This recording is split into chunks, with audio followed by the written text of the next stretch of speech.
People, deluded, I'm back again. I hope you're all doing well and safe. Good afternoon to those of you in the UK. Good afternoon, good morning, good evening, and of course, good night, depending on who you are and wherever you are in this world. I hope you're all doing well and safe. It's Friday, like I said. I hope you've all had a great week. I hope you've all moved closer to whatever dreams, goals, and aspirations you have. Simply put, I just hope you're having a good week, man. From you've got your life, you've got everything. I apologize because the website I've got that I'm going to speak about in a sec seemed to play a random pop-up. But yeah, man, I hope you're doing well and safe. I see 10 of you locked in so far. Please make sure you're hitting the like button. We're going to get into this Lacazette stuff, which, again, there's no concrete evidence, but Julian Laurens, who is definitely more credible than you or I, is saying there's some legs in relation to potentially Lacazette signing a new deal. So again, until we see him obviously holding the Arsenal shirt, committing his future to whatever duration that is, you know, it's all speculation, but it is an interesting one. We're going to get into it, people. Before that, you know, where's my manners? I hope you're all doing well and safe. I hope you're all good and whatnot, people. Sorry for a sec, people. I see one of you talking about Leno. I just want to see if that's facts about Leno. If that's not facts, you're gonna have to hold a block in, my guy. I don't know if I don't know if Leno has COVID. I can't see anything on Google. So yeah, man, we're gonna need to verify that. It is what it is, man. Man said, "Good morning, sports fans." It's morning somewhere, man. So it doesn't matter, Peter, man. BK, I hope you're good as well. Like Jack has said, please make sure you're hitting the like button. We're gonna get into Aubameyang very, very shortly, people. Very shortly, literally. What have we seen here? River Wilder said wishful thinking, but I hope it's just a 1-year extension. Love Lacquer, but I think we're in need of some fresh blood up top and up top that can do what Arteta requires through link up playing goals. 2 strikers over the age of 30. Dino has said new contract. Oh no, please. You know, very mixed reactions to put it nicely. You know, please make sure you're all hitting and subscribing and those things. Live from Planet X. Big up the members. I of course appreciate the consistency level. Like you said, it's midnight. You should be sleeping, my guy. But blessed for tuning in, people, regardless, whoever you are, wherever you are. Please let your opinions flow and let your opinions come, and you don't hold back. Let it rip, people. You know, I'm here to answer your questions. I'm here to provide an interactive show with you lot, as well as obviously offering my opinions. My guy, I appreciate that as well, man. I appreciate that. Man are saying 2 years max with a 1-year option. You know, for Lacquer, he's probably, if I'm Lacquer and you genuinely want to stay at Arsenal, I feel you force the issue and say, give me a 3-year deal, because that gives you that security at 29, turning 30 in May. If I'm Arsenal, similar to what Cam and them lot have said, for me, maybe the best option is a 1-year deal with another 1-year extension. Do you get it? So maybe the balance is somewhere in the middle, people, in that it could be a 2-year deal that ties him until he's 31 or so. Maybe a 2-year deal with an option. Again, I don't know, people. I really don't know where we're gonna get at with Lacazette. And again, like I said, a lot of this isn't true and isn't official. Hasn't been made official, so we can only go off speculation, people. But yeah, let's crack on straight into this, people. Like I said, there only seems to be one report really that seems to be the legs behind the rumors and things like that. Julian Laurens, as you lot see, I actually want to see if there's actually a better article for you guys, people. And it's a poor day over here in the UK for those of you who care, people. It's a terrible day in the UK. You can hear the wind. My dip machine actually just got blown over by the wind, people. I had to go outside and look after it and things like that, people. It was quite funny, really and truly, but annoying nonetheless. I don't see any other articles, so I'm just going to go with what I found initially, people. Again, please make sure you're hitting the like button. You know, 65 people watching, 42 likes. And I hear what you lot are saying, you know, Lacazette's in. You will get into it. You know what? Let's get through the first thing. Let's get through the message and things. And then we obviously get into the bulk of it, people, before I start rambling. So, yeah, as you lot can see, there's plenty of reports and things like that. This wasn't what I've come across, but this was the first sort of article when I was setting up the live and whatnot. Apparently, Julian Laurens, French-based journalist and football man, you know, he claims sources have told him about Lacazette's future. Apparently, according to Julian Laurens, Alexandre Lacazette is in a strong position regarding a new contract and his future. Cast away 6 months ago, where I also did a video about that. We can type it in on Google, and the sentiment was different, people, in the same way the sentiment about Aubameyang was. And, you know, I'll get into my own feelings, but, you know, a lot of players, a lot of things, a lot of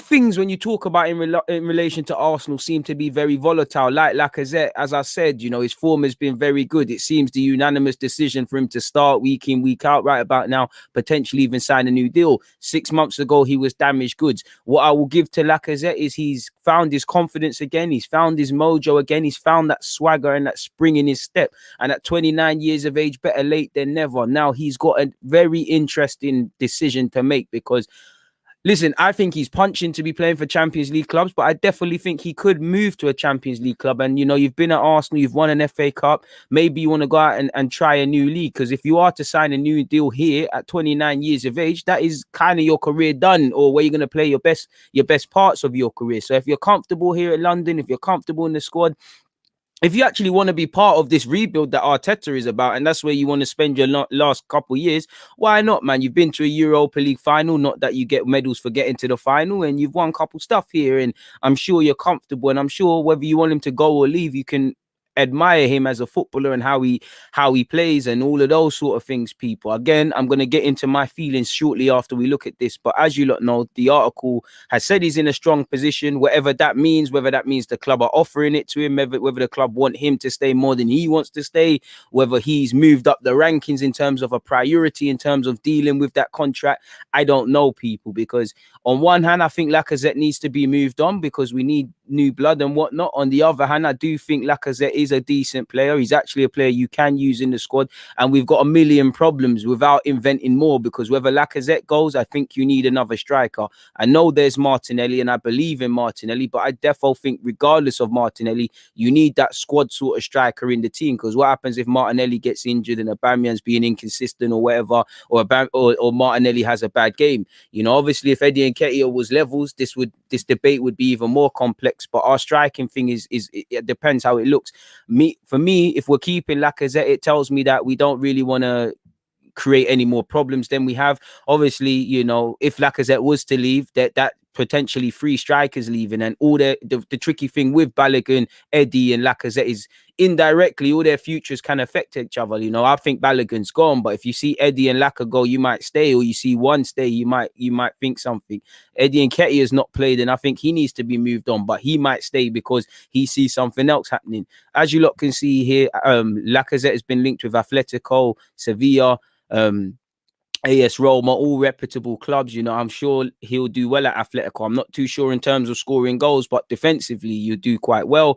He's out of contract next season. Why there's not an option of a 1-year extension, I don't know, but it is what it is. This is all the article has said, people. Apparently, Lawrence has added that although Arsenal manager Mikel Arteta wants the former Lyon star to sign a new deal, talks over fresh terms have yet to get underway.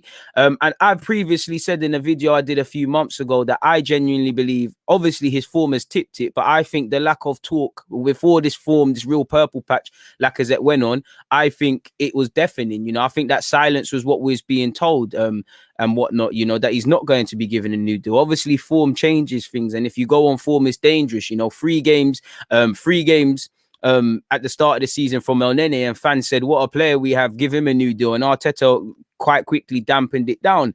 So when I before this, people, I looked at my fors and against. Now my underlining reason would be not to give Lacazette a new deal and show some proactiveness and source another striker, or, you know, do what you need to do until then. But I've tried to write down my fors and against. So let's start with the fors, people. And he's not Didier Drogba. He'll never be Drogba. But what I mean by that is, if you was to go just off for obvious reasons, he's not Didier Drogba. Lacazette can't be mentioned in the same breath as Didier Drogba. But I think one thing I look at Lacazette is the goals. I ultimately believe if you're not scoring goals, no matter what you give the team, if you're a striker, no matter how good your general play is, no matter how selfless you are, you can only be so good. You know, I do think people use that as a crutch to kind of gas players and things like that. You can only be so good. Ultimately, strikers have to do more than score, but they have to be judged on goals. And obviously, Drogba's goal record, as great as Drogba is, you know, some people sit there and slander Drogba. But what I mean by that is, you know, obviously Drogba wasn't no idiot in front of goal, but if you was to just look at statistics, you wouldn't necessarily see his importance. And I think a bit of that, beyond the obvious, not comparing the two, can be shown in Lacazette, in the pressing, in the option he gives you over a 38-game calendar. I think he is a good squad player. He's not a player I can rely on. You know, it used to be Aubameyang, and Lacazette isn't getting 20 league goals, so I can't really build my team around a striker like that, no matter how good you are. You know, look at Chelsea. They're using Giroud. Thomas Tuchel is not building the team around Giroud. He recognizes the strengths he has in the squad. He utilizes. He started him against Atletico. There's also been big games he's not been utilized. That's Arsenal's problem. You know, even with Giroud, we tried to put Giroud in to be our Aubameyang in the sense of getting 20 league goals. You look at Chelsea, they don't rely on Giroud. They have a system, you know, they have a system that can be used without him, but over a 38-game period, they recognize the strengths that Giroud can give them, the way Giroud can be utilized. If we're going to do a thing like that with Lacazette, I don't mind. And that's been a problem for Arsenal. 9 times out of 10, we have players like Xhaka could be an okay squad player. He's a first team regular, so he's not proved himself, in my opinion, as an Arsenal player. You can love him or hate him. I don't think he's bad, but I don't think he's an Arsenal player. Giroud, obviously, you know, we was looking at him to be that Thierry Henry scoring 20 league goals minimum, and he's not that, as shown when he wouldn't score when Ozil should have got the assist thing. But same way, like I said, Drogba's a bit different because I think you could rely on Drogba, but Chelsea did have other players around. But I do feel if we were just to look at goals, clearly Lacazette has not hit the heights. 52 million is not levels in it. He's got mediocre records. And again, I don't want to make this Giroud against Lacazette, but man used to get onto Olivier Giroud. Yeah, and then certain people praise Lacazette, and they're near enough identical. I'm not excusing some of the nonsense both have done, but I don't think goals always tell the importance. And I do believe as a manager over a 38-game calendar, Lacazette might not be my guy for 25 of those starting, but I think he can give you something, especially when, you know, the games start coming thick and fast in all comps. Please make sure you're hitting the like button, people, and get your opinions in. I'll you lot in a sec what you have to say. Another reason, I think different options. He gives you that. Sometimes we've seen, you know, it should all be, well, Lacazette and Aubameyang could have been dropped. I genuinely think there'll be a stage where we might be able to say, you know what, Pepe on the right or left, Saka on the right or left, Martinelli through the middle. Obviously, there's been some points where it's worked with Laka through the middle and Aubameyang out wide, Laka behind and Aubameyang out wide, either one up front. I do think you need these options. You know, you look at Arsenal fans. If you listen to Arsenal fans, man, we're saying not to sign Odegaard because we've got Smith Rowe. Lo and behold, you see how much of a squad game it is. I think football, away from Lacazette, I think people underestimate how much you do need different options, especially if you're trying to compete for top 4 over a 38-game calendar and obviously in all competitions. I also feel, while I'll get into it, I don't want to keep spoiling it, but I do think he, obviously, for what he might lack in goals, he might make up in, obviously, defends quite well with the pressing and whatnot. He's passionate, you know, he's got the link-up play, he's on the big games, and he is experienced, and he seems to be a good member of the team. He's cool with the experienced players, he's cool with the young G's and all of those sort of things.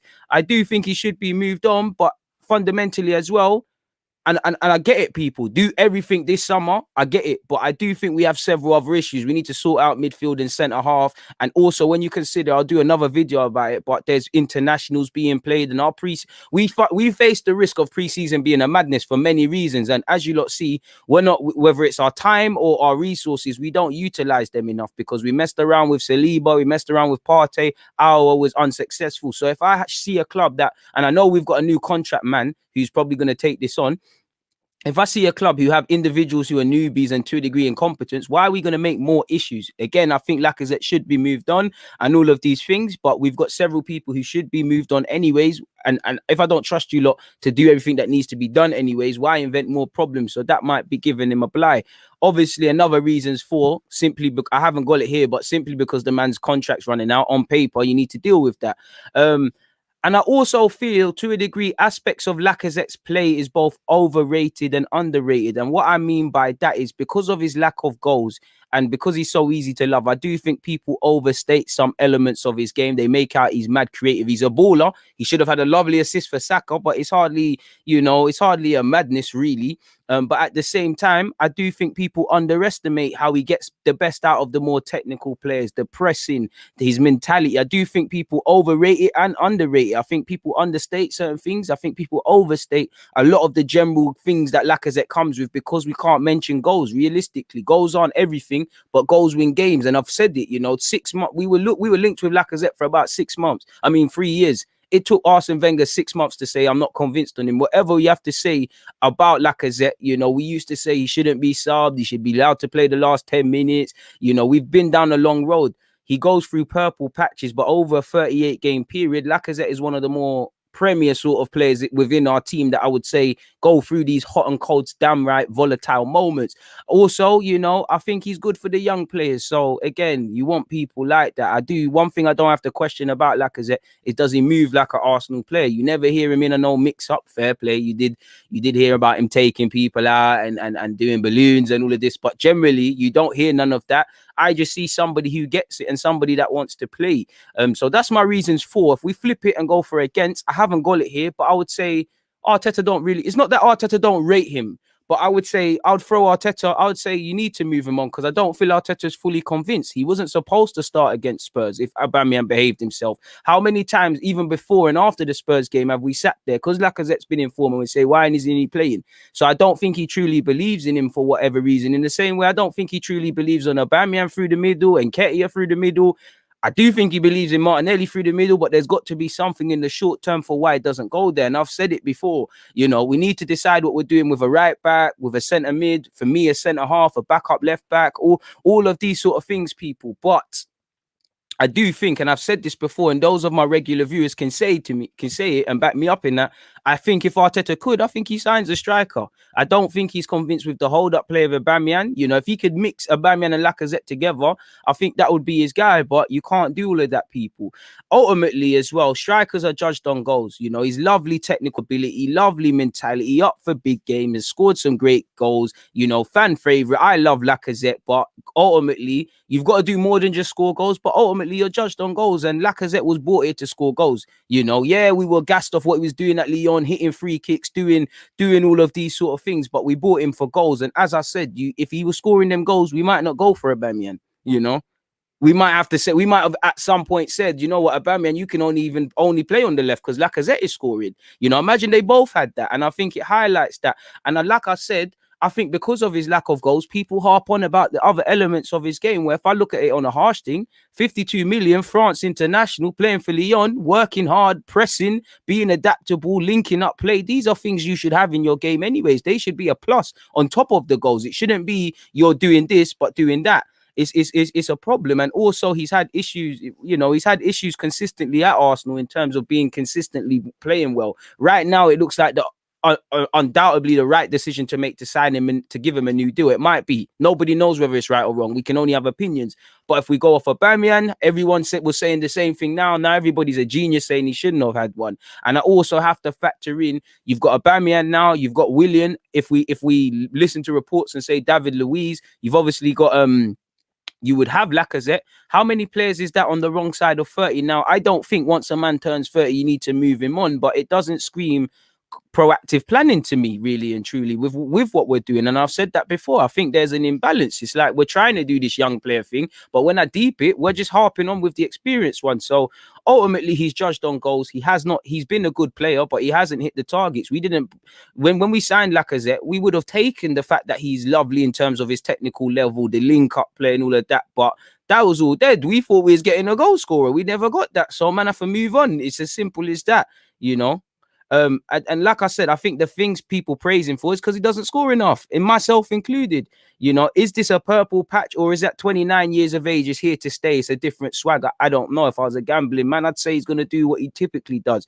Like I said, Aubameyang, Lacazette, assuming he stays, Willian, Luiz, they're all going to be on big money. They're all going to be on big money, and they're all inconsistent, really. You have to throw Aubameyang into that. You can be, I don't really care about the money, but, you know, you have to justify these resources somewhere, you know. I would be against him signing because I think it would force the club to be proactive over that number 9 decision, over that 9 position, which I've said before. The minute Aubameyang signed that new deal, apologies, people. We know fans don't decide who stays and goes, but we live and breathe this football club, so we'll keep talking about it. I don't know what you're trying to prove there, but moving forward, I think it forces the club to be proactive over that number 9 role, purely because, you know, for me, I've said it before, the minute Aubameyang signed that new deal, you know he's going to be here potentially scoring goals 3 years for 3 years, he's going to be here for 3 years max, you know. You need to be looking at that striker for tomorrow. So if Aubameyang's going to be given a new deal, you tie him down and you're saying, okay, cool, this random 22-year-old playing in whatever league, we might not sign him this year, but for the next 2 years, 18 months, we're going to look at him. And I think whether that's bringing in another man, whether that's getting Aubameyang back into form, whether that's putting Martinelli in that, it forces the club to be a bit proactive. Like I said, there's a catch-22 because all of what I'm talking about now, plus sorting out the loans, plus sorting out who needs to go on loan, who needs to leave, who we're trying to bring in, it's crazy, man. It's crazy. So again, there's a lot of things to decide.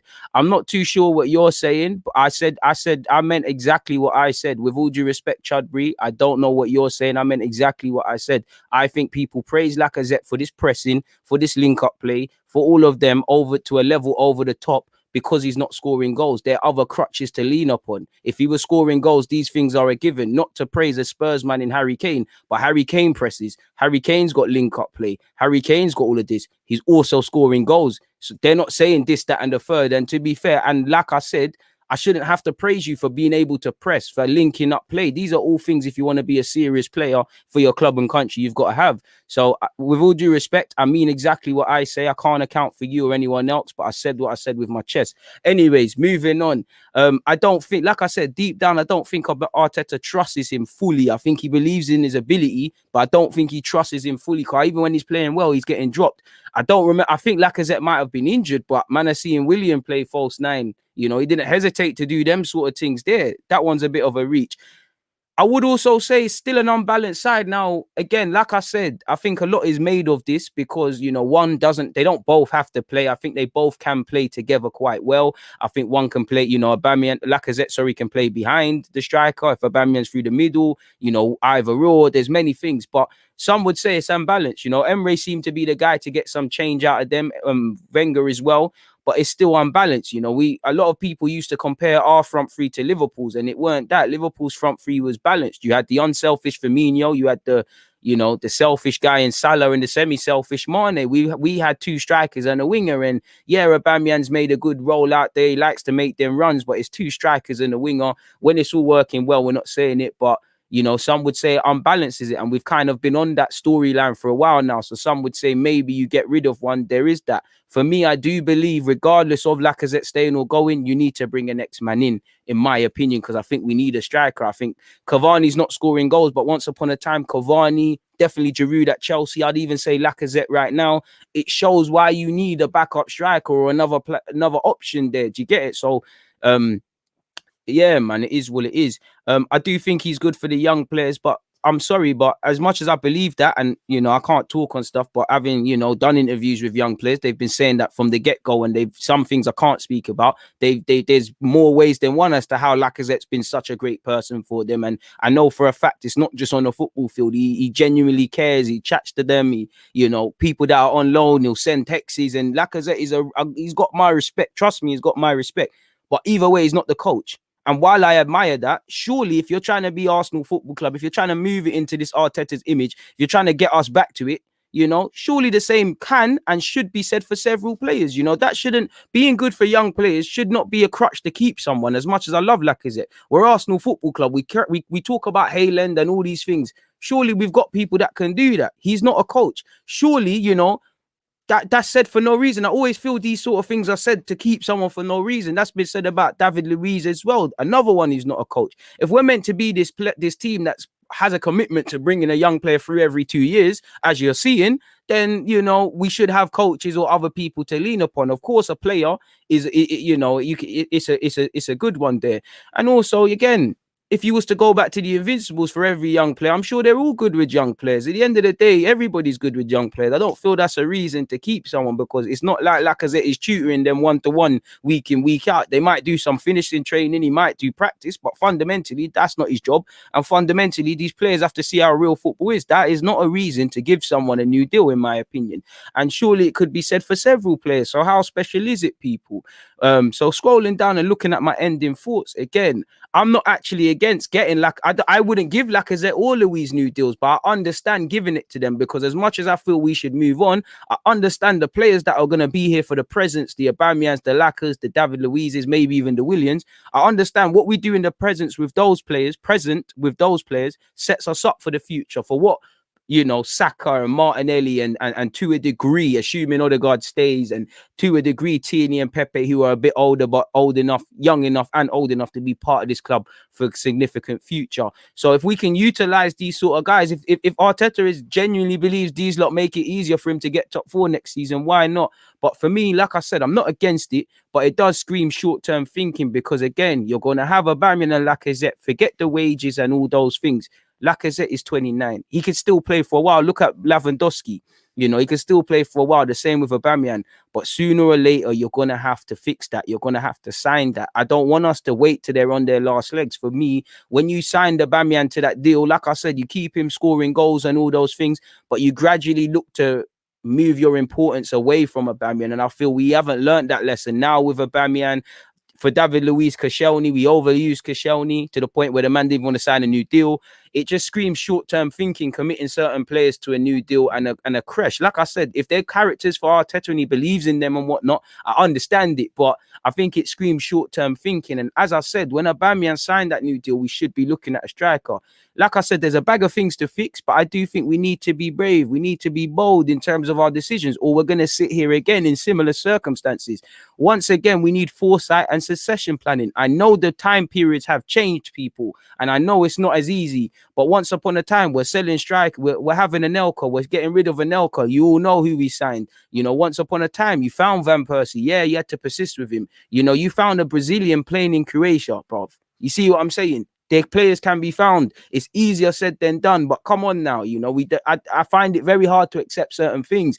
So all in all, for me, I do believe that the Lacazette signing a new deal, while I want to, my immediate thought is to say yes, but that's all with emotion. When I look at it in a business point of view, I think there is legit reason for him to stay, but I think there's more reasons for him to go, really, because I do think you can get someone else to do these things. But that being said, I would not mind him staying for obvious reasons, but emotional thinking with emotion isn't going to make you make the right long-term decision. So ultimately, I think Lacazette should be moved on. And maybe even the cynicalness in me would say, you know what, similar to, there was a next player. El Nene was one. I'm sure there was a next one, where you're trying to, these lot are in form, so you're hoping they can play their way into the shop window so that other teams can go, boy, Lacazette was looking rubbish at Arsenal. He's scoring goals. He's got a year left. Let's make a little cheeky bid. I don't know how much Arsenal are going to get for him, because, that complicates it, because even though I don't agree with with not selling him, and letting him run down his deal, I could understand it. I can't lie. I understand if Lacazette could help you get top 4 in whatever way next year, then I understand letting him walk. For Lacazette might even walk. He might not even be saying, I want to sign a new deal or whatever. He might walk, he might want to change things. Who knows? It's going to be an interesting one. Like I said, get your opinions in and let me know what you do with Lacazette. But that's where I'm at with Lacazette, people. Personally, lovely player, but we need to stop the fairy tale things. And there's too many players where we're kind of dragging them along. Like, we're dragging Bellerin, we're dragging Lacazette, we're dragging Xhaka. I even think we're dragging Leno now, but Leno used to be my guy, moving a bit shaky now. We're pulling certain players across. Are we trying to do this football thing, or are we trying to do this Mighty Ducks sort of business, and tough decisions need to be made. I do like that we have a family orientated sort of thing. I do like that there's stability, but at the end of the day, we need to be cruel to be kind. To be kind to ourselves, we need to be cruel, and whatever way I shape it, A lot of these players have been here for a significant period of time, and the only consistency has been Arsenal's underperformance across all competitions and failing to achieve goals. So that's it for me, people. Sorry, as you lot can see, Lacazette new deal. So what are you guys saying? Big up everyone as well. 260 of you locked in. Please make sure you're hitting the like button. Big up yourself, Alexander.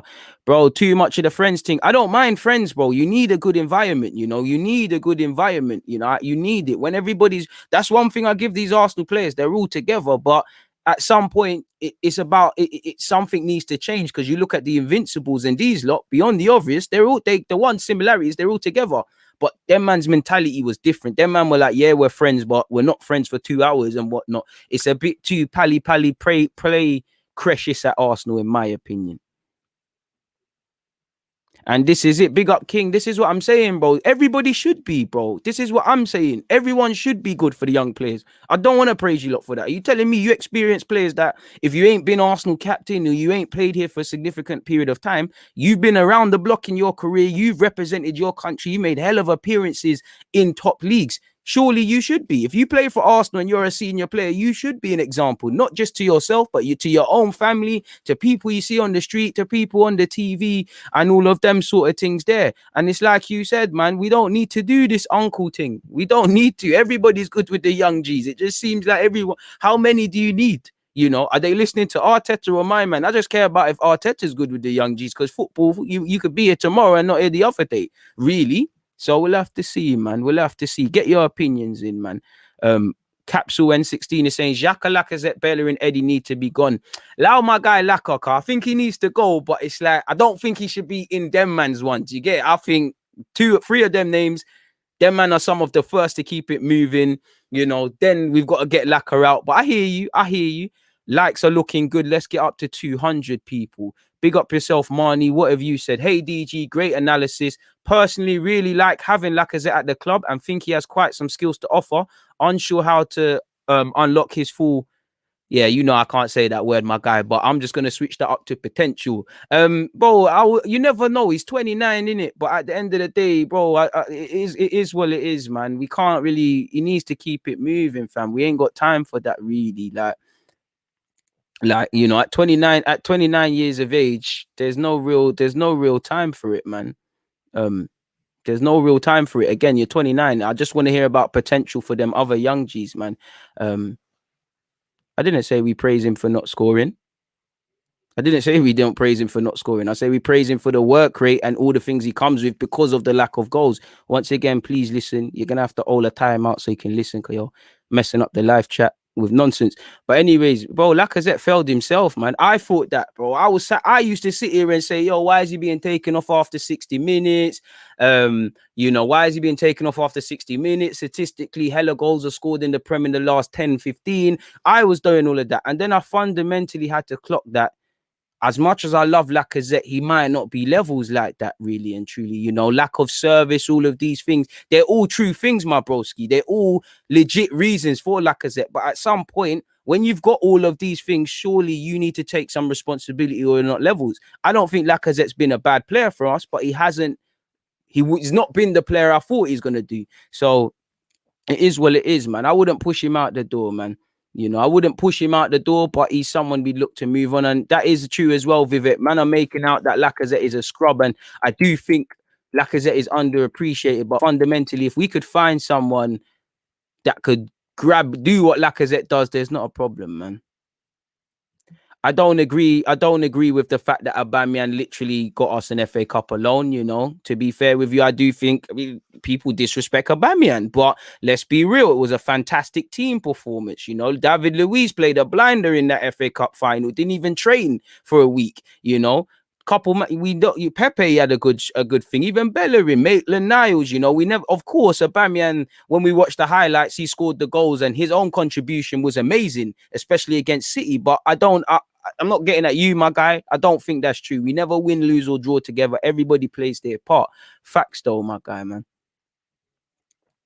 And when we sell Ober and keep Lacazette and he's not scoring anything close to 20 league goals, crazy, man.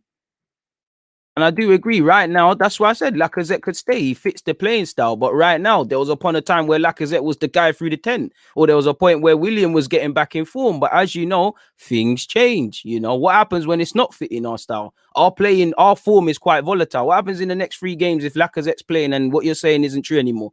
We're going to talk about it. My point being, whether it's Lacazette, whether it's Aubameyang, you need different options. And again, playing style, pressing, these are all things I'm not underrating from Lacazette, but these are things, if you're spent for 52 million, you should have. You know, why am I praising that? As much as I praise it myself, Lacazette is it's not things I should be praising, man, on.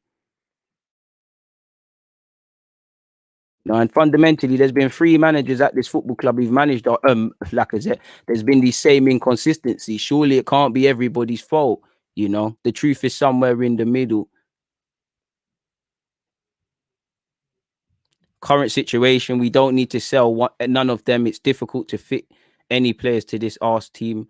Not sure what you're on about, but I do think it doesn't, especially we was told we were not going to let contracts run down. I think you do have to make a decision over Lacazette, in my opinion. Yeah, man. They overrate the creativity, man.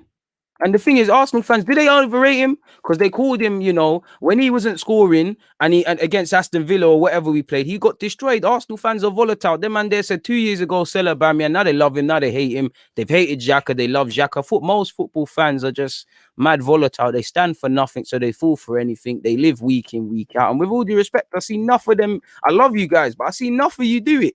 I see enough of you do it, you know. And there is no right or wrong. If you want Lacazette to stay, here's your thing, people. What are you lot saying? Nana is saying, I think Lacazette needs to go, but I don't want him to. Facts, Nana. That's me. John Baller said they have to renew his contract. What sort of message does it send to other players that a player works so hard for the team and scores in big games, can't get a contract? I'm not too sure of that one, but fair play. Totally agree, Deluded, with needing to be more ruthless, but surely we have to hold on to a bit of Arsenal DNA around class, loyalty, and building from within. All of that can be done away from Lacazette. You know, we need to remember we're a football club now, and it's about what you're doing, you know.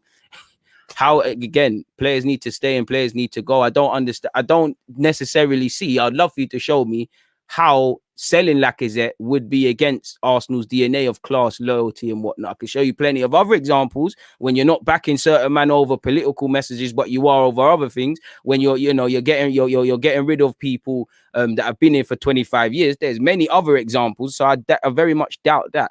And if it was on the other hand, you know, if Lacazette was in form and a bit like how Aubameyang's form was going into our thing, would Lacazette want to stay? Probably not. Probably maybe because of the same reasons Oba did. But we've got to remember football is a game of mutual interest. Like I said, I'm not against Lacazette staying, but I think when I remove my emotions and I look at the pros and the cons and I answer honestly, I think it's time to move on, really and truly.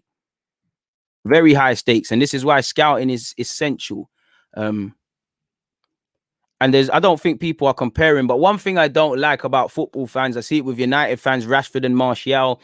You can compare, you can contrast, you can debate, but I don't like how it becomes this sort of gang thing. It's like Bloods and Crips, like man's Aubameyang, so I can't ever look at Lacazette and stuff like that. It gets a bit moist, you know. That's just me, anyways. Emma said, would you take Wenger as a director of football? Nope, because he's too emotionally attached to Arsenal. I hear the logic, but nah. You know, remember you was here towards the end of Arsene Wenger's career here. My biggest problem was, ironically, when I'm seeing El Nene, Giroud and Coquelin giving new deals or certain players playing, you know, I thought he was unable to separate the best decisions for Arsenal Football Club and what he wants to do as a manager. I don't think he was able to do that. And I don't think with his emotional attachment, he's going to be able to do the best job. That's just me, man. What? If we sign Oba, why not Laka? Oba is so bad. Last season, he missed 3 times more than he scores. Well, that's many strikers, high probabilities. Go and look at Lacazette's. But I mean, Aubameyang's having, not that I'm here to defend Aubameyang, but he's having one bad season. And this is the sort of crap I'm talking about in the sense of, you know, you can say Aubameyang's playing bad. You can say, why is Laka not giving a new deal when Aubameyang would? But this is the sort of rewriting history because you was probably the same guy begging him to stay. I just want consistency, man, you know, like, Oba was so bad last season. You're overdoing it with the emotion thing. Like, I can't lie, I love you guys, But it's quite hard to just sit here and hear bare emotional responses. I haven't got time for it, man. And somebody said Bergkamp wasn't a mad goal scorer. He wasn't, but you know, Lacazette's creativity is not to that level.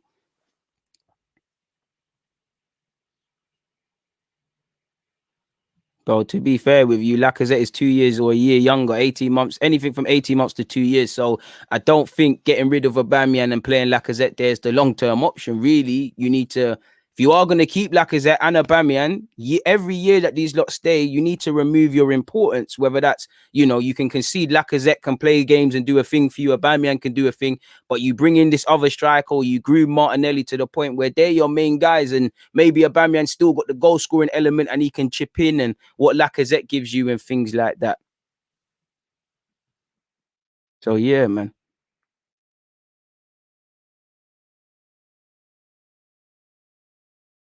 Even then, you know, remember when Lacazette was missing them tappings and that, people weren't loving him, you know.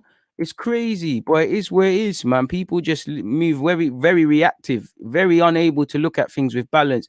Nana has said, love how I can just chill and listen to your opinion and everyone else's. Appreciate that and big up everyone getting their opinions in. Like I said, if you want Lacazette to stay, and there's nothing wrong with that. If you want him to go, there's nothing wrong with that. Nobody's right, no one's wrong. We just all have different opinions in this thing.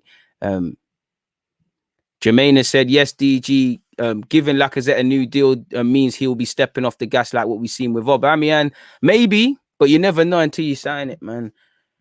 Would you let Aubameyang and Laka go? Nope, because I don't think this club has the finances or the balls big enough, pause, to go out there and say, you know what, we're going and getting this guy or that guy. You know, for me, if you let both of them go, you need to bring in a striker who's 20 league goals minimum, because you've just shot yourselves in the foot. You can scream, throw Martinelli there, but what happens when Martinelli goes on 10 games and he's not scoring?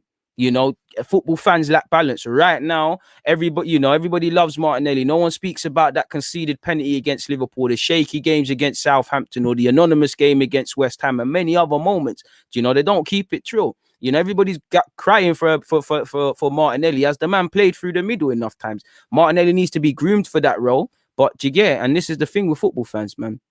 And I ultimately agree with this. We've got other problems to solve right now. But again, I don't necessarily think he should get a new deal. But 100. And he's not an elite striker, but that doesn't mean we can't use him, man. That don't mean we can't use him, man. Same can be said for half of these players, you know. We could say the system don't utilize Pepe, Lacazette, even Odegaard and Smith Rowe, really, you know. I think it only gets the best out of Xhaka, really, because he gets the ball. Looks like we have a problem beyond playing out from the back. We don't see anything, man. Love the content, man. I appreciate that. Big up the Welsh gang as well, man. My biggest issue with Lacazette is he's not consistent enough. And at 29, you need to be consistent. Bellerin and Xhaka are my first out. Replacing them in the 11 would be a massive for us. And I wholeheartedly agree. Like, Lacazette ain't the first out the door, maybe because of the contract. But for me, you deal with Bellerin. You deal with Bellerin. You know, you probably have to sell Maitland-Niles. Again, it's nothing to do with ability, but Maitland-Niles, because he don't want to be here. Guendouzi, because allegedly he's got a year left and man don't want him here. You know, Torreira, something needs to be done here. You know, there's several things I would do. Bellerin's the first out the door for me. But again, it's 100%. And this is the thing for me at 29. I don't want to be speaking about what am I going to get for 4 or 5 games. And what I'd say is, if you believe Lacazette should stay, that's fine. If you think he should go, that's fine. But genuinely, just do it, making sure you're conceding the whole season. As you lot know, it's been a long season. It's been a good and bad season. It's been a season of every player at Arsenal has gone through good or bad moments. Saka's gone through a little dip. Pepe had a little dip and then going back up. Aubameyang and Laka have had the same. And I'd also say as well, I think not to make it about Aubameyang and Lacazette, but you know, there's definitely more pressure on Aubameyang because Aubameyang has been scoring goals since day dot, and Lacazette, like I said, he's being praised for things away from goal scoring. Why I say this is because Aubameyang, again, I'm not saying this to praise and say you should get out of Lacazette more. I'm saying this purely because, you know, it's the truth. It's like, based on the language, you'd think, and I'm not saying this wrong, you'd think Aubameyang's in the worst form of his life and Lacazette is the best thing since sliced bread.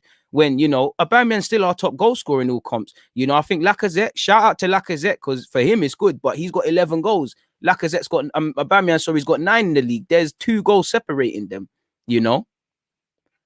the truth is in the middle somewhere. So if one guy's having this great season of his life, sell Aubameyang, and he has to play through the middle every week, and this guy's having poor, it's not making sense. It don't add up for me, man. It don't add up for me, but it is what it is, man.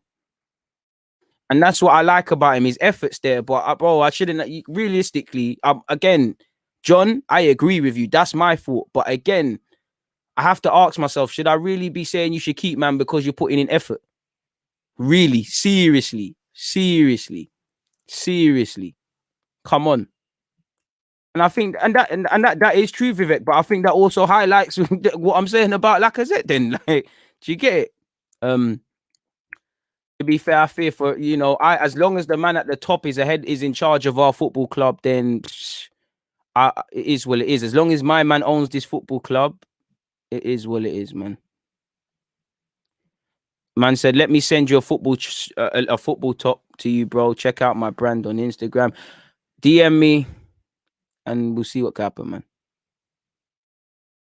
To be fair, I think, you know what? I think you should if you're not going to sell Lacazette and you want to keep him, personally, I think you should let his look to deal with his contract in the last couple of months going into the close of this year, because again, he still have to prove himself and whatnot. To be fair to Lacazette, I'm not playing devil's advocate. I think he's having a good season for his own reasons, but the contract, slim chances of the Euros, these all make man play out of their skin. Willian was doing a madness last season. We've now signed him, and do you get it? Is what it is, man. I don't think that will increase. I think the morale's quite there regardless. And again, I'm careful. Listen, we're Arsenal Football Club. We shouldn't be relying on one manager, one player to keep this thing moving. If we're keeping someone because he's keeping team morale high, it's a problem. Everyone should be of the same nature. I know it's easier said than done, but yeah, man. But one thing I don't agree with is praising a man for working hard. Like, I can't lie to you lot.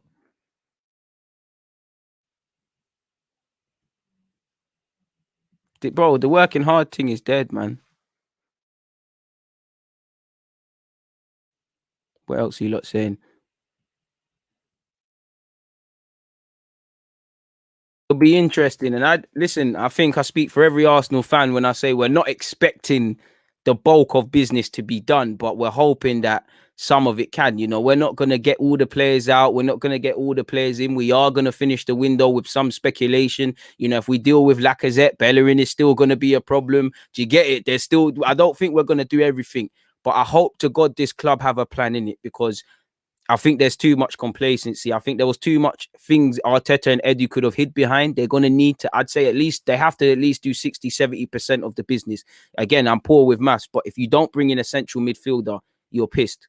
Because if Partey's not fit, it's down the toilet. When he is fit, there's not a levels partner. We need another 8 and a 6. You need to hope to God you can keep Odegaard permanently or on loan. If you can't, you need to make sure you're doing. Personally, I think there needs to be a right back in this club. Personally, I think there needs to be a backup left back. As I've said, provided all of these areas were addressed, I genuinely feel Arteta would go for a striker and he'd be backed up with that. I think I speak for everyone when I say on top of that, the people on loan, not everything is going to be done. We've not everything's going to be done for obvious reasons. Not everything's going to be done because of the COVID stuff and the effects of that. Also, you've got to remember, I'll do a separate video on this, but I'm sure there's England under 21s championship. There's the Euros, there's a Copa America, I'm sure there's Olympics. These are all things that players that if they're going to stay or go, they're not going to be here. Obviously, if Eddie Nketiah, and let's just say Eddie Nketiah goes off to play for the Euros, now he might say, do you know what, I'm not leaving Arsenal until after the Euros. There might be other teams interested in me. I want to focus on this tournament, and then that we're going to be at his mercy. And he's going to be wherever the Euros is being placed. Torreira could be on the other side of the world in South America. Again, he might say, I need to focus on my contract. So, it's going to be a very interesting season, a very, very, very interesting preseason. Very interesting preseason. So we're gonna have to see, man. We're gonna have to see. Very interesting preseason ahead. We're gonna have to see, man. Keep the comments coming in. I love speaking with this, man. This is it, bro. For me, that you said all the roles in it. You've said all the roles. Me personally, I'm prepared. I'd add a centre half to that as well. But I would say the minimum I'm prepared to take, which I don't see it happening, I would even say 2 midfielders, but I need at least 1 midfielder and a right back. I would say if that's all that could be done, that's what I'm prepared to deal with. I want a centre half. I can, as much as I don't want to say it, I could kind of put my heart over what we've got now. I can't see. I need a right back, man. I don't even think Cedric and Chambers are the answers, but they've just shown, just by doing the bare minimum, shout out to them, how much we need a right back who's actually levels. You know, midfield, again, I can't take it. Like, again, I think we need a centre half. Again, I don't want to rely on David Luiz. You know, I would rather David Luiz. I don't mind David Luiz staying and being a voice in the dressing room and all those things. Again, another one whose role should be marginalized and also contract. But again, man, need to keep moving, man. Bro, that effort, clearly the effort from all this team is not there, because again, Lacazette's efforts can't take us by himself. The whole team need to. That's why we're there. And I definitely agree. It's about the performance. Lacazette has impacted more games without a doubt. But again, I can't just look at that. I have to look at what you've done at this football club. I don't think it would turn into another Ozil situation, purely because I don't think he's quite that player. And I think the club, in fact, let me not say the club have learned, man.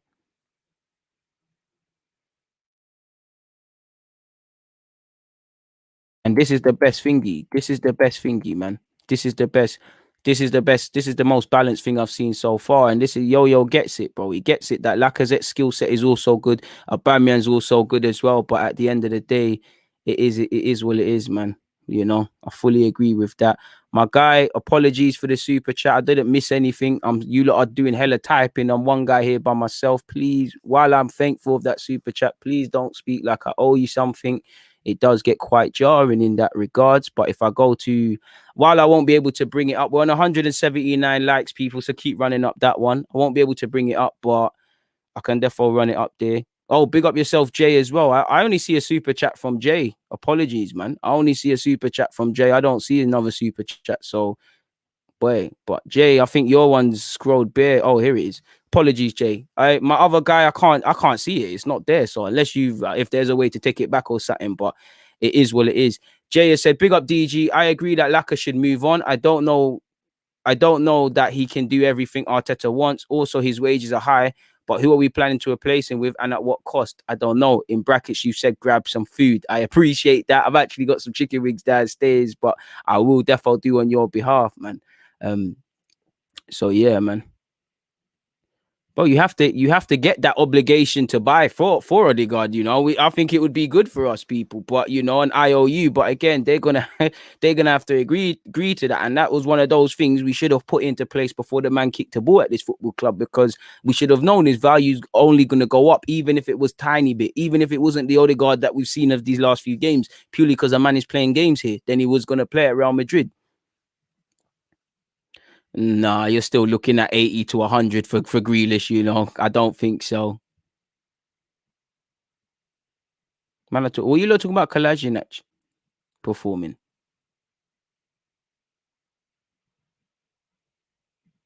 And Yo-Yo, I agree with that as well. But then that's it. You said it there. That's the difference. That was kind of what I was talking about. Like with Chelsea, France didn't rely on Giroud, you know, in a sense of he was there to facilitate. He had a role. He got the best out of them. And you cannot underestimate his performances. But they're not looking at Giroud to score. Like you said, the man didn't score. There was a plan for him. He got the best out of Griezmann and them man there. We don't have that sort of thing. We don't. And also, I know it's France and we can look at club environments. We don't have the quality, you know. We don't have the quality, and I don't think Lacazette is quite playing as a 10 nowadays, but nonetheless, I agree, man. Great point. You're on fire, Yo-Yo, still. Bro, everybody better score. If this team lose to Slavia, I might be done, man. I might be done. I can't accept that, man. I can't accept that. Love for one of the members, them, you know, so no more crying, whatever you said. Arsenal need to make a profit. If we keep using sentiment and emotional decisions to keep players with value but no long-term benefits, that's facts. But realistically, we're not making our 52 back for Lacazette. But 100% agree, some money's better than none. I don't know, my dude, because how much can we know without knowing if we're going to be in Europe? That's why all of this, Odegaard, this and that, you know, I don't know until you know if we're in Europe, really. You know, if FFP laws are cleared, then we have some peace to spend. But I don't know, man. I really don't know. I really don't know. I hope it's something, really. Daniel, you should feel ashamed. Hit the like button, man. What kind of stuff is that? I know we're having some interesting conversation, but hit the like button. What's wrong with you lot, man? It is what it is, people. It is what it is. But yeah, a lot of talk of FFP. Let's get into the FFP chat, people, because we've done a lot of talking. Let's get into the FFP stuff.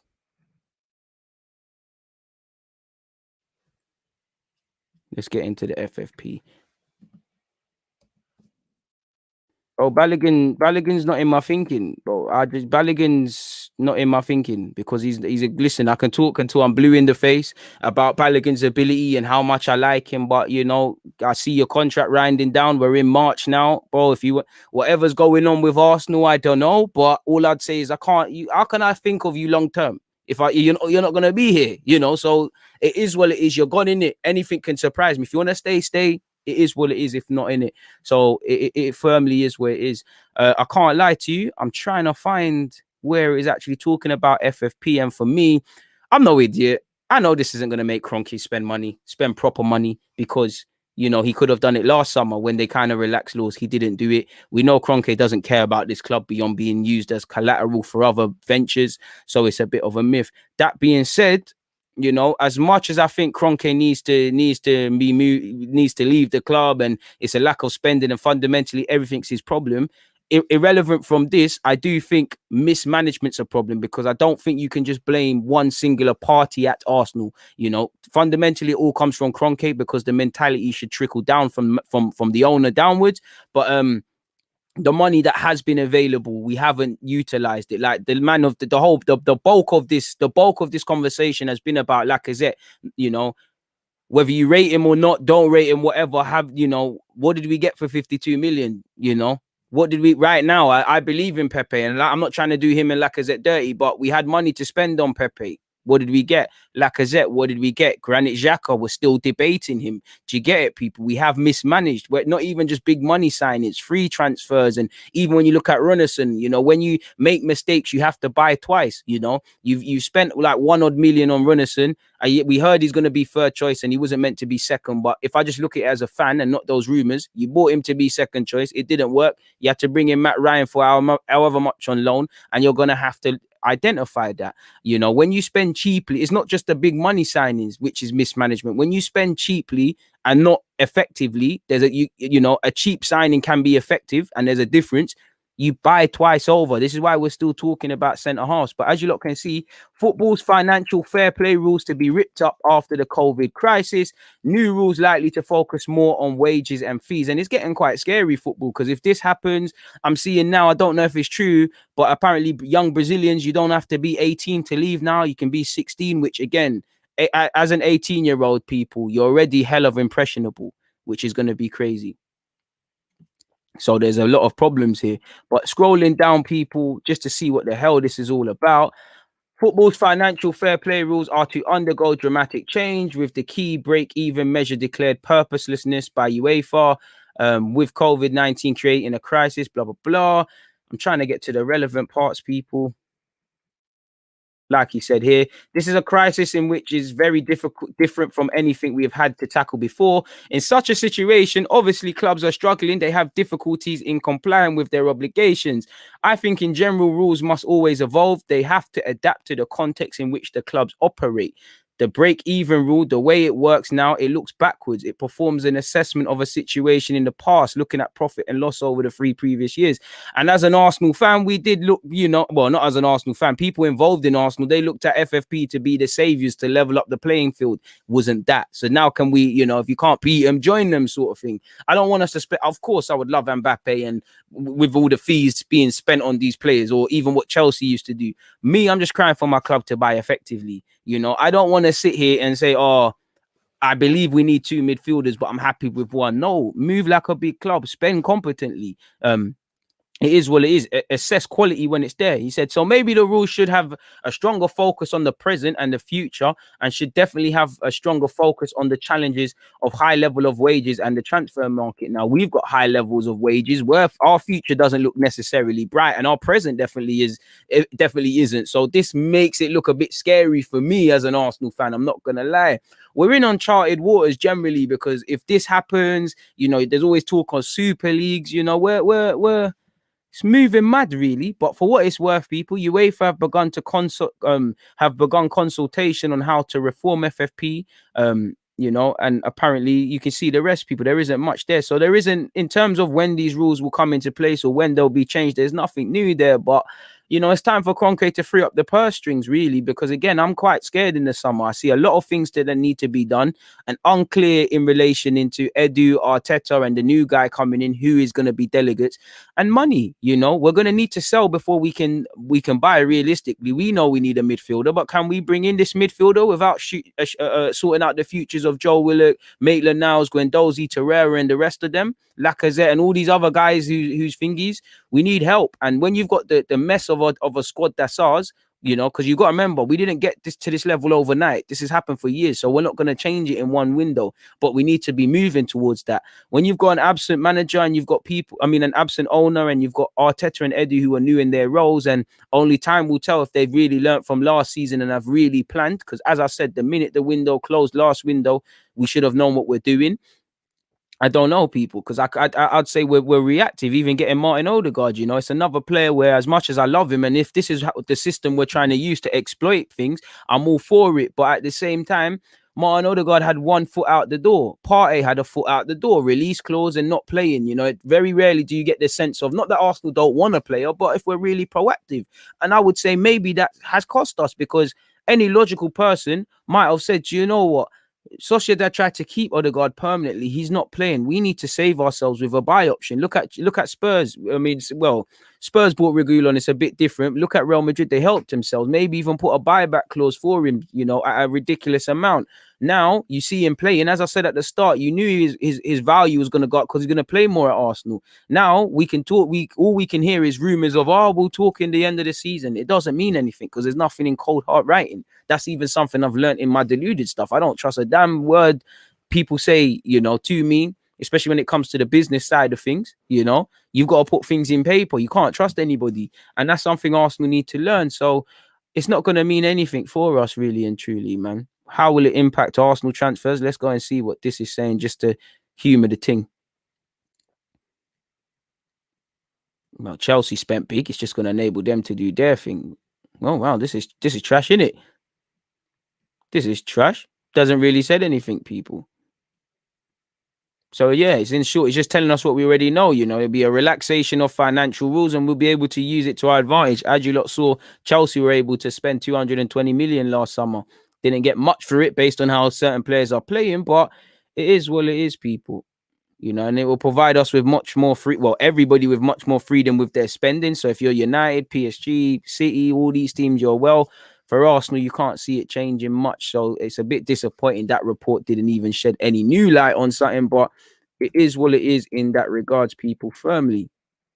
Me, me, I love a good timestamp. That's that. Oy, let's change that. Oy. Let's just put Stan. Forgot that it's actually timestamps and not just for me. So yeah, away from that, we've done that. What's this? Arteta drops fresh hint over Martinelli's place in the Arsenal team. Let's see, people. I bet this is just some clickbait crap. Aubameyang and Martinelli are centre forwards. Oh, he said it last year, people. I hate when they do this, man. Just get some new articles. But moving away from that, though, folks. Big up Aubameyang, as you lot could see here, people. Big up Aubameyang. Our man might not be able to score for Arsenal, but he scored and helped his team qualify for the African Cup of Nations, people. So throw this up for you lot here. Hopefully Aubameyang can return to Arsenal with some confidence. Playing for your national team can give you that well-welcomed relief. So yeah, hopefully he can return to Arsenal with belief, man, and shut everybody up, really. Nobody cares when Aubameyang's scoring. realistically, you've got to discount some of the quality on display right now, people. But this is definitely looking like a more confident Aubameyang. You don't want to be in a foot race with Aubameyang at all. Wow, that's poor defending. Good finish. So yeah, you have to discount the quality, but yeah, you're hoping, this national pride. Hopefully, he's discovered his mojo again. He's had a taste of a new environment and what that gives you, and he could be back, man. Bro, fully in it, fully. So yeah, that's that, people. That's that one there, people. Let me remove that. Yeah, shout out to Aubameyang. They do have loans to pay back, but paying back these loans and transfers, they're two different things. They're not they're not intertwined of such. You got yourself, Gunner Lee. I don't know, boy. I don't know. I didn't watch the game. I'm just looking at the highlights. I don't know nothing about the players and all of these things, man. I really don't have a clue, but it is what it is. A man said, I want to buy a League 1/2 club, and if I'll do, I'll make you head scout one day. Big up to you, Justice. Hopefully it's head scout wages, though. You don't know. Come on, take me out the hood, man. Come on, I'm trying to get it right like you, man. Man said, am I right in thinking that there's another live stream scheduled for today? You're right and wrong. You're right in that there was, and it was meant to, this that we've spoken about was meant to be at 2 p.m. and I was meant to have a guy come on, but life has, popped up stuff for my man. I will get Phil Costa on. Life has popped up. Certain things have happened. He needs to deal with it. So I went with it now. You've got to adapt in it. It's like an Arteta thing. You can have a game plan. The minute you're in the game and it looks a bit booky, change it up, man.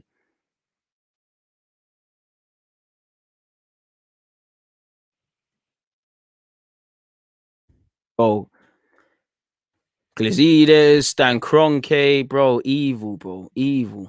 Absolute evil, man. And this is why I don't have too much expectation for Arsenal Football Club. I try not to get worked up beyond the obvious. I just try to focus on the dynamics that Arteta and the players can control, because I know we ain't got an owner who wants to be serious. Forget being a winner. He doesn't want Arsenal mentioned in good terms, because he wouldn't allow these certain things. Like I said, Arsenal never got here overnight with the imbalance, with the number of poor players that have been poorly coached with poor habits. We didn't get here in one season. In the same way, you don't get success in one season. We've been sleepwalking into the abyss. The one year the team should have fixed up is that, remember that year before Spurs finished ahead of us? There was that year it looked like it really was going to happen. I don't know what happened. I don't even remember who played who, but we won in it. That's when the alarm bell should have rang. It didn't, and that's because Kroenke don't care. Is what it is. I like Lamina, but bro, man, need to take me out the hood, man. Shout out Gambia as well, man. Shout out to the Gambian ones for doing their thing, man. Head coach. I don't know what I'd prefer, scouting or being a head coach, to be fair with you. Because it's all fun and games until you lot say DG out. You just stick on YouTube and all of these sort of things. Hey, big up my guy, Real Ball Talk. You've said, yo, DG, what would be your number one priority position for this summer for us to sign, bro? Bro, I can't lie. I'm gonna have to do a tie thing for me. Central midfield and right back, because again, we have not, since we've signed Leno, whatever man say about Leno, there's not been a sturdy defense. Like, there's been a left back there. We've had Tierney, but the centre backs haven't been there. We've had the centre backs, but the full back ain't there. Bro, we need a competent back five. Nothing is going to get serious until we have a back five that we can believe in. And until that happens, centre mid for me, like I've said, if Partey's hurt, we're back to square one. I don't think Partey has a decent number. Dare I even say, potentially, Partey might not even have level competition. And we've seen how a lack of competition can affect people. So it's mad. Leno's bookie, bro. Leno's bookie. I've been saying it. I've said Leno's bookie, but I think Leno, I don't think he's my keeper long term. I think if the squad was everywhere we wanted and everything was addressed, I'm looking for our next man. But at the same way, I think you can get away with Leno in goal and get top four with Leno in goal if the defense is 30. And whatever I think about Leno, less so much this season, even though he saved us, I think there's been plenty of times where we've conceded bare goals or whatever, and Leno's been all right, or Leno's not been done well. Do I have criticisms with Leno once again? But yeah, man, it's true, man. Who would you sell and how much do you think we could get? I would sell the usuals, man. Guendouzi, I see us selling it for about 15. You know, make a little profit on the 8 and the sell-on clause. Maitland-Niles, can we get considering he's an England international, can we use that English premium and get like 20? Lacazette, anything from 25 to 35. I don't think you're getting 40, 52 million. Xhaka, again, 25, 30. Can we just get the P's? And if I have an El Nene, bro, I'll take 7 million. You know, I'll even take less. He's got a year left. You know, it's the usual ones for the usual fees. None of these guys are commanding decent fees. Saying that, though, we need to look after the homegrown ones because we're going to need some, really and truly. There's been rumours of Dybala as well. One sec, people. Let me see if anyone got any links for the Dybala business? Well, Ramsey's leaving. No chance Arsenal get Dybala, man. No chance. Year left on his deal. No chance. But you know what? Let's humour you lot, man. Let's humour you lot. It's Friday. We all need a bit of a joke and things like that.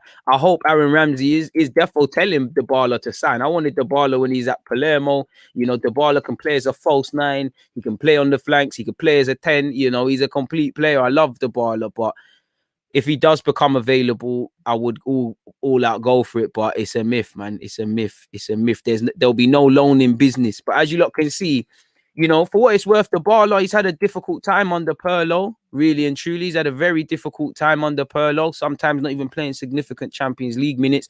You know, it did look like he was going to join Spurs once upon a time. So by that logic, hopefully we can. But pardon me, I would love Dybala, you know. I think you go for Dybala and Odegaard, even though I'm being greedy. I can't see it happening, but I would love it to happen, man. This is a Football Manager signing, and make sure I hope you've all checked out the Deluded podcast, people. Spotify and Apple episode came out today. Considering there's hardly been any content, I'd appreciate that. And, you know, all your other podcasters who in this dead international week, who else is bringing out content? I'm fucking consistent for you guys. But as you lot can see here, Arsenal want to sign Martin Odegaard on a permanent deal this summer. So again, you're not going to get Dybala and Odegaard. To be fair, it says we want Odegaard on a permanent. To be fair, if you ain't got 40 million for Odegaard, how you got about 60 or so for Dybala? You know, maybe there's a swap deal to be done there with Lacazette and whatnot. Obviously, I'm reaching people. I'm pretending it's Football Manager. It is what it is, people, in that regards. Big up Mavididi, but he's irrelevant. Shout out to Thierry Henry for that as well. Mikel Arteta would be delighted with the signing of Paulo Dybala should Arsenal's move for Martin Odegaard fail to materialise. Now, the one thing I like about this, and I want to see our name thrown back into this as well, people. This is what I want to see again. Rumors and actually doing something is two different things, but it just seems like with Arsenal, when we're linked with a player, it's all about them. Like it all became for Partey's position, Partey or bust. And if Partey never had that sell-on clause, release clause, he's not here. It became our or bust. Look what happened. You know, it's becoming Odegaard or bust. I want to see there's other targets, because unless you're Mbappe or Ronaldo or Messi or Haaland and these sort of guys, you know, there should be alternatives, really and truly. So I would like to see that, but beyond the obvious, I'm sure there's, you know, the Ramsey are going to go into Juventus, you know, a year left on Dybala's contract, not happy with Pirlo, the fact of he can play in a position of an area of a man that's excelling but not permanent for us. These are all reasons, but I don't see anything concrete to see legs to this rumor, people. So yeah, actually hasn't it's more specified on Odegaard than his release clause. And apparently we all know Real Madrid want him to stay. And again, this is what makes it hard to believe, people, because again, it's a Spanish publication speaking about an Italian-based player. Again, football is universal, but I always look for it. You know, that could just be adding their own spin into it. Apparently, Arteta has his sights set on Dybala, who is approaching the final 12 months of his contract. Juventus remain keen on tying him down to an improved deal, but are yet to strike an agreement with the player. So also, him being linked with us and any other team could be a direct tactic to get him to sign a new deal. For instance, Juventus have been linked with João Felix, so there are a lot of rumors of players coming in and people leaving could be because of this, people. So I don't know what to read.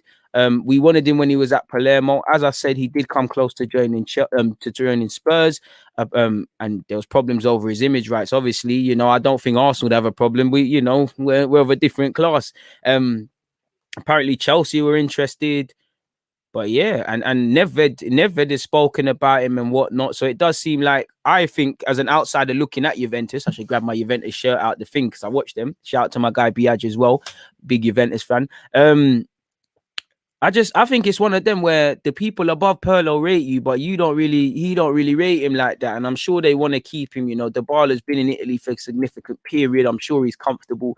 I'm sure, if they really want to build a Champions League squad, then between Kulusevski, Dybala, whether you sell Ronaldo or not, they've been linked with Haaland and João Felix. These are the caliber of players you need. So it is what it is, people. But of course, I would like a cut price deal. That being said, if Dybala ever became available, I'm sure Arsenal could get him in the room. I'm sure he remembers when Arsene Wenger wanted him. I'm sure he remembers his Palermo days where he was onto him. But again, Dybala is a Champions League player and a team, and he deserves to play for a Champions League club. I think he deserves to play for a team that challenged for the top honours, and I don't think Arsenal is that. Of course, I would love him to sign. I would love him, but if he does genuinely become available, then there's a bag of other teams available for him, people.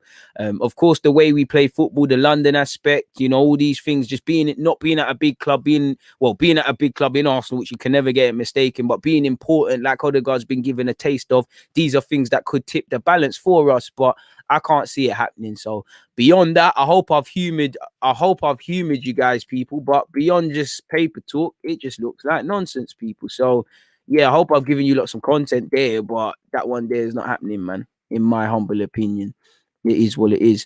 I would love us to sign Zakaria though, where we don't need that. We don't need that. Arsenal, we've already seen that. If we look at this quickly, I wouldn't be against Emerson, but again, he's been linked with PSG, a return to Barcelona, and all of these sort of things, people. So again, our obvious need for a right back probably tips the balance, people, but. And there is no but. I can't find it right now, but let's remove all of this. Apparently, Arsenal, forget the paper name.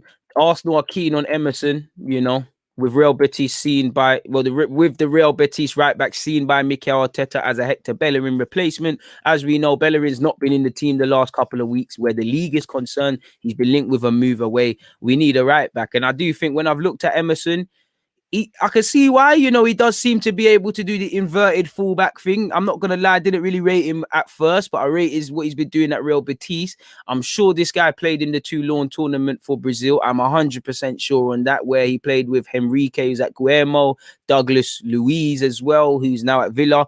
That's where I really started to take him in. So I'd all be for it. He's hardly Dani Alves, but he could hardly do much worse than Bellerin. He's done all right, and he's been capped once, people, for Brazil. The problem is, I think he's co-owned by Real Betis or Barcelona, or there's some red tape around that. So obviously that makes it tricky.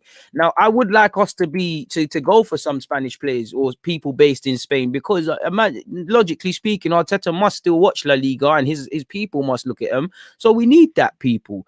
Again, he's linked with PSG, he's linked with returning to Barcelona, he's linked with a whole heap of clubs, and Arsenal's need for a right back because of the man here probably froze it, is probably why it's there, people. But the report says we've been closely monitoring him. We've also been linked with his teammate Rodriguez as well. As you lot could see here, people, again, Emerson's situation is complicated because of the terms of his potential exit, people. Barca and Betis agreed to pay 6 million each in a joint deal. That means Emerson is currently due to move on to Barcelona this summer, when they'll pay their share plus a 2.5 million extra thing. And apparently Laporte, the new president, wants it to happen. So I wouldn't mind it, but the one consistency and the one thing I get encouraged by, it might not be any of these right backs, but if you're linked with Hakimi, Lamptey, and my man, surely that means Arsenal are going for a right back, hopefully. Or maybe they're just being linked because Lamptey was wanted before he went to Brighton. Hakimi's always linked with us, and Emerson's been linked with a move. So who knows, people? I would like to see that. Either way, I want to see the right back role sorted this summer, because there's too many players that can play right back and there's not one outstanding candidate, and that shouldn't be the case. It's right back, bro. Right? I was a right back. So yeah, but it needs to get sorted out, really and truly. But it is what it is. That's the Emerson business. I would love Zakaria to be signed, people. As you lot know, I'm a big fan of Dennis Zakaria. I do think there's a lot of improvements to be made, but I don't have any statistics to back this up, folks. But I do think in the last 18 months, or when I've been looking at him, he's got better in the final third. Apparently, Gladbach are opening to let him go for 20 million. Now, the last Switzerland international we signed from Gladbach, I'm sure many fans would want to stay clear as a result of that. But I do think he's got it in him. He's box to box. He can pass the ball. He's not the most expansive passer. He's, there's a lot of improvements to be made, but he can win a ball back. He's actually competent. He can be used with Partey or ahead of Partey. He previously was 40 million. Now he's allowed to go for 20. I don't know if they'll actually go for him, but City. But listen, for me, Zakaria is one of them that I've had on my list. He's a player that you lot always talk about. He's a player I'd all be up for, man. If we could get him or Cooper Myers or both, it'd be great. He could play with Partey, could be used ahead of Partey. 20 million, you'd imagine that isn't too expensive. We've previously dealt with Gladbach in the past, so they kind of know how we like to do our deals. But if he is available for 20 million and City want him, then there's no contest. On top of joining a Champions League club and whatnot, you're joining Pep Guardiola. Pep Guardiola versus Arteta. With all due respect, there's no comparison. The improvements you could make as a player, under Mikel Arteta too, but under Pep Guardiola is ridiculous. That is a thing. So it is what it is, man. That's not a rumor. That's just us linked with him. So I thought I'd throw that one in there, people. Doesn't seem to be too much apart from that. So it is what it is. Have I heard about those rumors? We just spoke about them, brother. We just spoke about them. For 20 million, that's decent, man. Very decent. You know what they say, though? If you can't beat them, join them, man.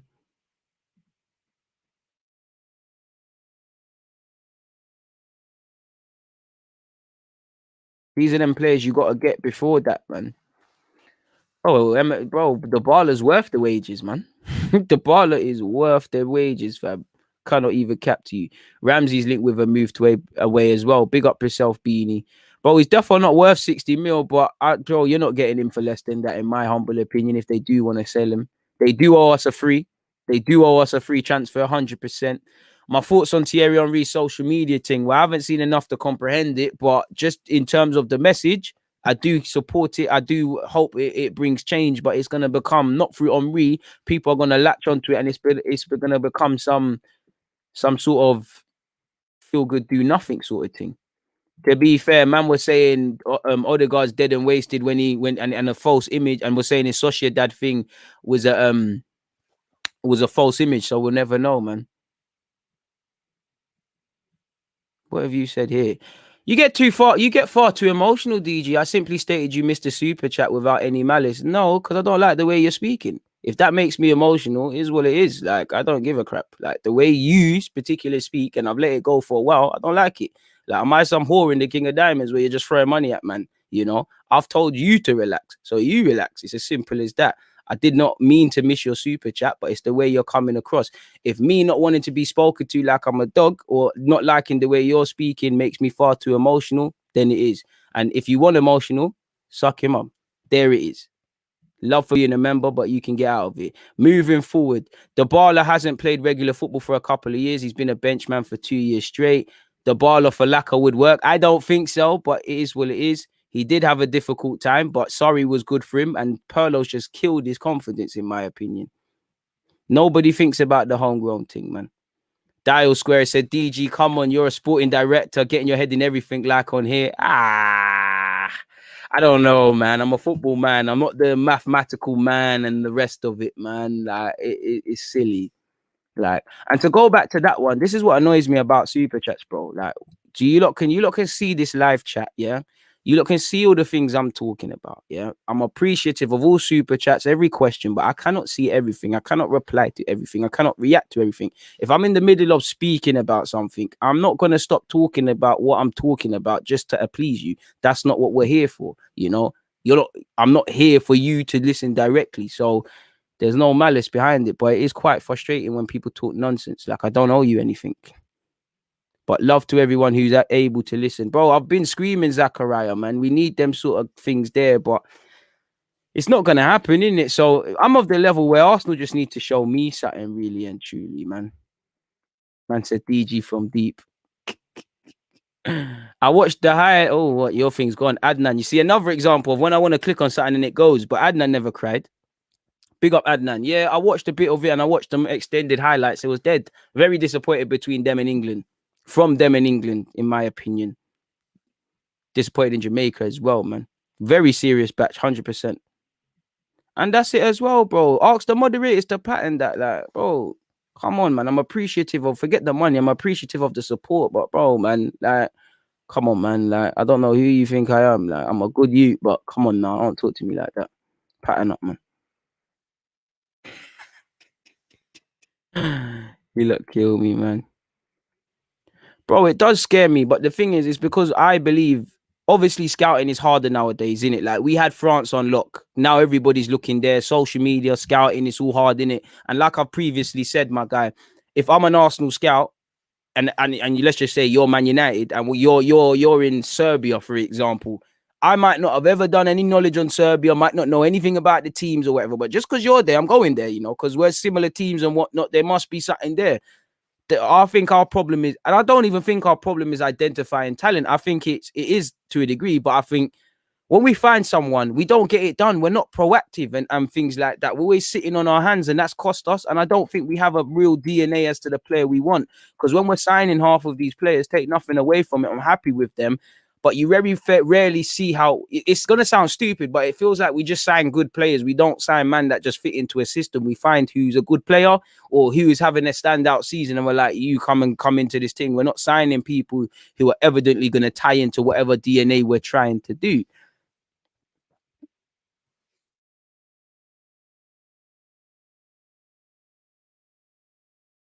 Know nothing about it, man. Sadly, and it's very, very unfortunate, man. I've got slapped up 4-1 and that. Bro, do you know what it is? I don't mind it, innit? Because I like the excitement. You man are excited to hear my opinions and things like that. But like, come on, bro. Don't act like you're just flashing some peas at man and just make a man some whore, bro. Man's not in King of Diamonds, like I said. Man, I'm not just flicking a stack at me. What have I got a £20 note in my pocket, bro? Man, I'm not just. It's like, man, I just say, hey, DJ, I'm asking you about fucking Arsenal. Answer it, bro. But just slapping the peas in my face. Am I a whore, bro? If I miss it, there's no malice behind it. And that Donny Days, I can't lie, it's been frustrating me for time. Some of you frustrate me hell of the times, regular accounts, people, but I air it. And Jamaica will always be poorly coached, man. As long until we get a certified coach, is what it is. What do you mean? I never said a bad word about Denmark. Denmark did their thing, you know. France were poor. I was asked about France, bro. Calm down, Hugo. Calm down, man. You can see I'm already in dictatorship mode.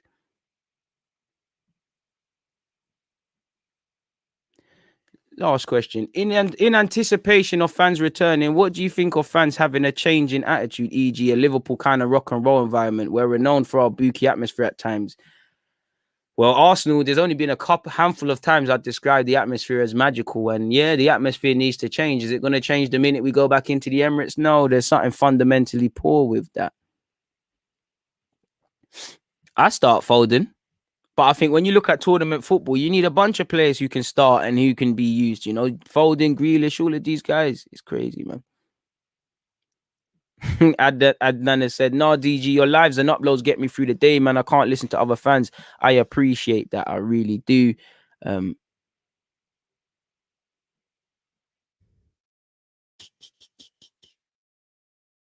guy's a twat, fam. James, you're killing me. You're killing me. He's up with you, let's say, some silly stuff, man. Like, bro, it's a Friday, fam. I work so hard for you all week for some of you to talk nonsense. Come on, mate. It's difficult to imagine because it's not that simple. And to be fair with you, you know, just because I see Haaland, I know that thing ain't happening, man. Big up James as well, man. Hella unrealistic, broski. Bad boy footballer, that's the only opinion I've got, man. You know, bad boy footballer. And hopefully he signs a new deal at Arsenal Football Club, people. Please make sure you're hitting the like button. Get a last question in and then we keep it moving, people. Nah, man. Do you know what it is? That one's one that annoys me. I could name them. But yeah, sometimes it's not even to do with different opinions. It's just the way man speak, bro. Man speak to me like I don't talk to man like that. Like, come on, fam. Like, just be respectful, bro. Manners are free. There's no need to act up in it. Like, come on, fam.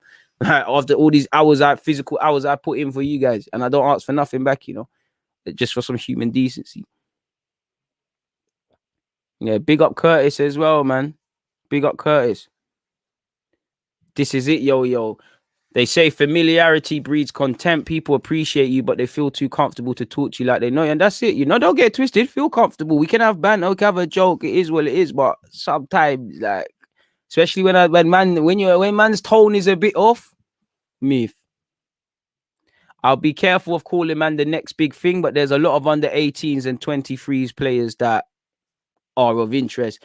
I would say Pepe was chased, but I would say it was a thing where it just come down to when we was going for Zaha and Pepe, Pepe's club or former club in Lille, they were saying, give us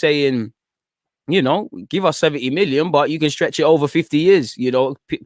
Crystal Palace want their 50 or however much they wanted for Zaha and more upfront fees. And so that's what I mean. When it's a Pepe thing, Partey with his clause, Gabriel and Pepe with sell-on clauses, Odegaard 1 foot out the door kind of Ceballos. I'm not criticizing them, that these sort of situations is how we ended up with Alexis and Ozil. I'm just saying it don't really, when you factor in everything, it don't really come across like there's one thing we can kind of do sort of thing. So I don't know, man. Big up yourself, Evan, man. Nah, it's all banter. I mean, let's not make it a thing in it, because them sort of things there is just a 1%, My man, if you don't like what I've said about you or whatever, the guy, please go off. There's a million YouTube accounts you can go to, or you're not a real G. You're probably just gonna do what the real YouTube gangsters do and hit the dislike button and start making fake accounts and talking nonsense. But yeah, man. Kel allowed me, man. Like, it's just like, man, not a whore, bro. Man, I'm not a whore.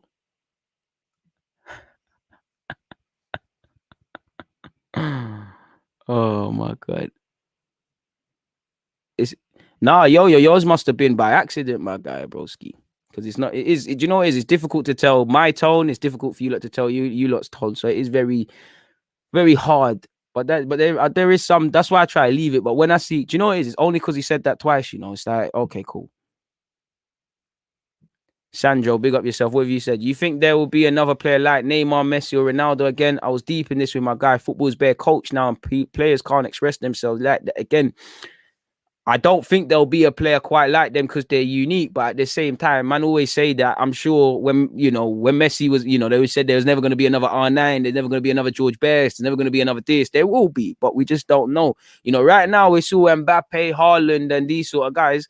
There's probably a next player from a next country. He doesn't even know he's going to be up there. He doesn't even know what he's about to do in football these days. He doesn't know what he's about to be a part of. But I don't think they'll, based on what you're saying, I do think I won't say there's people close to Neymar, but I do think expression is dying out. Somebody said Sancho. I get where you're going from. Mbappe the same. Yeah, I don't think there'll be another Lionel Messi personally. Well, there'll be another elite player, but I have to just say there'll never be a next one. And listen, I have to see the next Ronaldo and Messi in it. I don't think there will be one, man. The thing is, I don't even think it's dumbing down this game. It's just, is that really dumbing down when you're focusing on other things? It's crazy. But anyways, what else have we got? Last question, Adnan has said, what do you think of Nelson and Maitland now? Still got time or space for them?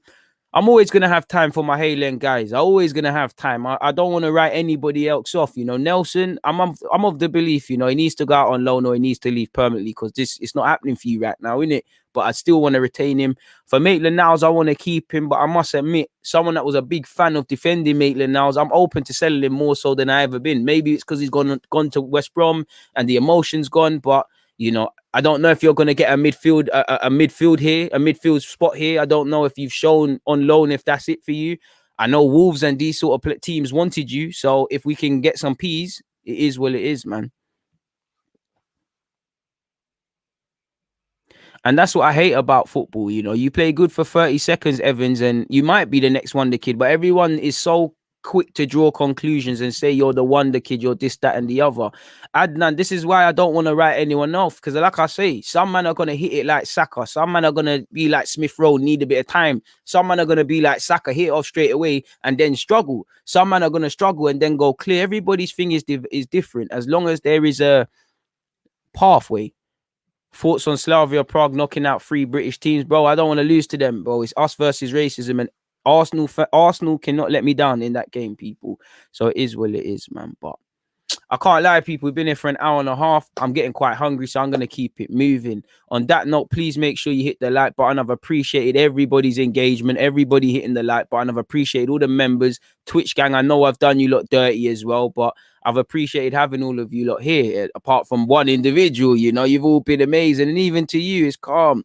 Peter said, will you be doing international watch-alongs, bro? Have you seen some of these games? You can't do that to me, Peter. Mad thing. Have you seen some of these games, brother? Like, I would do it. Euros, I'm going to do some. You know, if Jamaica was to get into a World Cup, you'll definitely see that. Yeah, but not these friendlies, man, seeing, bro. Man can't be doing England versus San Marino, bro. Like, listen, if I was still playing for my Sunday League team, I think we beat San Marino. I think I could get in the San Marino squad. Like, I can't do it. You're playing part-timers and you're playing part-timers who aren't fit. I can't pre them sort of games there, my broski, but it is what it is. I've appreciated having you lot here, man. I don't mind if Nelson's a squad player. Some men are going to be first teamers, squad players, rotation options. Not everyone can be the madman. You know, sometimes we need that stuff. So if he can show his competency as a squad player, cool. If he can develop where we can grab a 10-20 and it can be reinvested, it is what it is, man. You know, back in training after that minor injury, but I'm never going to keep it moving, man.